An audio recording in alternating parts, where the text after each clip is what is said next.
കുംഭഭരണി മഹോത്സവത്തിന്റെ ഭാഗമായി പകൽപൂരം ഘോഷയാത്ര നടന്നു. സേനാപതി വട്ടപ്പാറ ശ്രീ മഹാദേവി ക്ഷേത്രത്തിൽ നടന്നു വന്നിരുന്ന കുംഭഭരണി മഹോത്സവത്തിന്റെ ഭാഗമായിട്ടാണ് പകൽപൂർ ഘോഷയാത്ര നടന്നത്. 6 ദിവസങ്ങളായി നടന്നു വന്നിരുന്ന മഹോത്സവം ഇന്ന് സമാപിക്കും.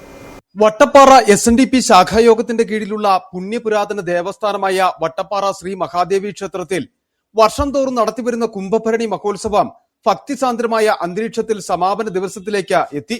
6 ദിവസങ്ങളിലായി നടന്നു വന്നിരുന്ന മഹോത്സവത്തിന്റെ ഭാഗമായി പകൽപൂര ഘോഷയാത്ര വൻ ഭക്തജന പങ്കാളിത്തത്തോടെയാണ് നടത്തപ്പെട്ടത്. ക്ഷേത്ര പരിസരവും വട്ടപ്പാറ ടൗണും ഭക്തജനങ്ങളാൽ നിറഞ്ഞു.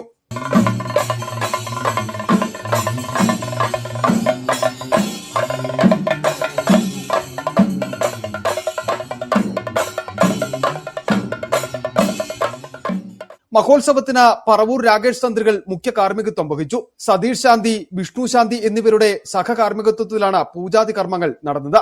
പ്രധാന ദിനമായ 5ാം ദിനമാണ് വട്ടപ്പാറ ടൗണിൽ നിന്നും പകൽപൂര ഘോഷയാത്രയെ ആരംഭിച്ച ഭംഗിയായി അലങ്കരിച്ച രഥവും പരമ്പരാഗത വാദ്യമേളങ്ങളും ഘോഷയാത്രയ്ക്ക് മികവേകി. വാദ്യമേളങ്ങളുടെ താളത്തിൽ നീങ്ങിയ പൂരം ഘോഷയാത്ര ഉത്സവത്തിന്റെ പ്രാധാന്യം വിളിച്ചോതുന്നതായിരുന്നു.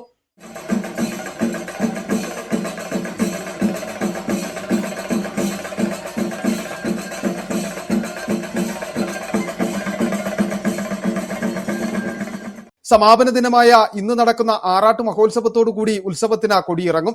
മഹോത്സവത്തിന് ക്ഷേത്രം president UM Ravi, secretary Shyamala Saju, union committee അംഗം TV സന്തോഷ, വനിതാ സംഘം president Smitha Prasad, secretary Anumol Kannan, committee അംഗങ്ങൾ, വനിതാ സംഘം ഭാരവാഹികൾ, കുടുംബ യൂണിറ്റ് ഭാരവാഹികൾ തുടങ്ങിയവർ നേതൃത്വം നൽകി. സിറ്റി വിഷൻ, സേനാപതി.